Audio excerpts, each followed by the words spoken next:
centre culturel donc, est dans nos tablettes depuis un certain temps. Donc, ça fait de nombreuses années que les élus ont fait le constat qu'il y avait un manque sur notre commune. On a des équipements sportifs sur toute la commune à divers endroits, mais au niveau de la musique, donc, on a un seul bâtiment et victime de notre succès, on a plus en plus d'adhérents, donc il a fallu repenser à tout ça. Et au niveau de la bibliothèque, c'est pareil aussi. Donc on a un manque de place. Et puis avec la mise en place du réseau au niveau de la CAC, il a fallu aussi repenser tout ça. Et donc voilà, là il est vraiment important maintenant d'avoir un bâtiment digne des Waninois. C'était vraiment important de garder ce patrimoine historique et de le refaire vivre en fait. Donc il y a vraiment du lien.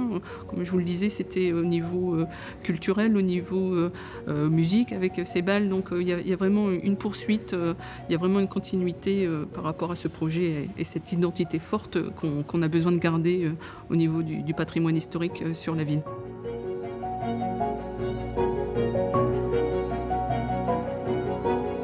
Alors la fosse neuve, on va faire un peu d'historique.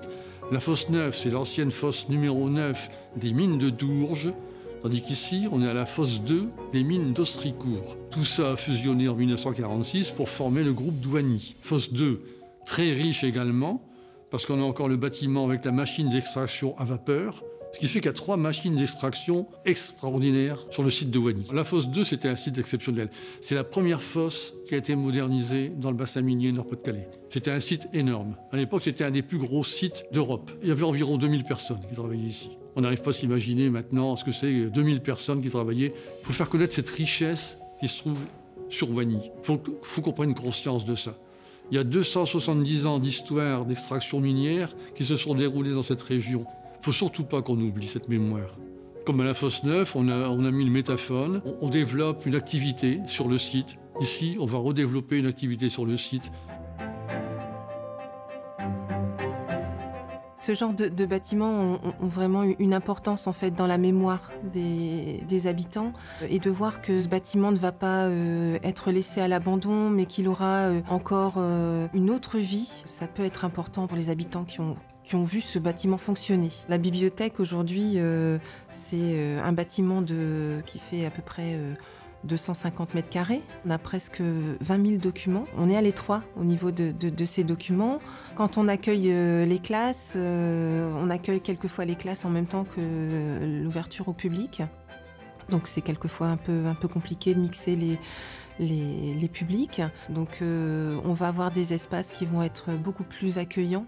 On va pouvoir offrir aussi autre chose comme service. On va avoir par exemple un vrai service numérique. On aura également, évidemment les collections vont être beaucoup plus importantes et la programmation aussi pourra être plus éclectique, plus importante. Elle continuera de toute façon de s'adresser à tout le monde, aussi bien aux tout petits qu'aux plus âgés. Moi ce que j'aimerais surtout, c'est que les gens s'approprient le lieu. Ce sera un lieu qui sera fait pour eux, que les gens se sentent bien, comme chez eux en fait.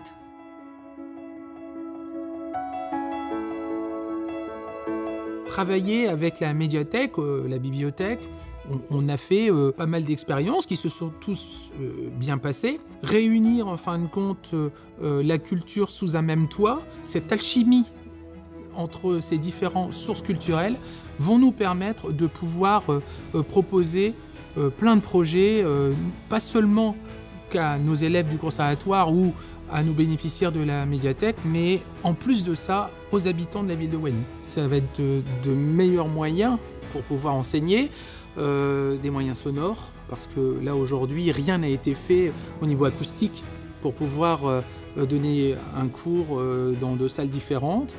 Avoir plus d'espace aussi, parce que nous avons beaucoup d'orchestres. On a exactement 9 orchestres sur le conservatoire. Et effectivement, il était plus que nécessaire et plus que urgent de pouvoir avoir des locaux adaptés pour recevoir notre public. En fait, c'est un projet qui sera complémentaire. Le métaphone, avec toutes les structures autour de ce bel outil, a appris la compétence autour des musiques actuelles, ainsi que l'éducation artistique, c'est-à-dire l'enseignement pour les enfants dans les écoles et autres. Et justement, le projet de ce futur centre culturel, en ce qui concerne la musique, va nous permettre de faire de l'enseignement artistique et proposer un autre sujet qui sera plus autour de la musique classique, la musique traditionnelle et le jazz. Wany s'est doté d'un complexe sportif hors norme par rapport à son histoire. Et d'ici quelques années, ils auront une autre chance, c'est d'avoir une culture qui sera de proximité et une culture qui ira à tout le monde. Tel que l'a dit Malraux, ça sera la culture pour tous.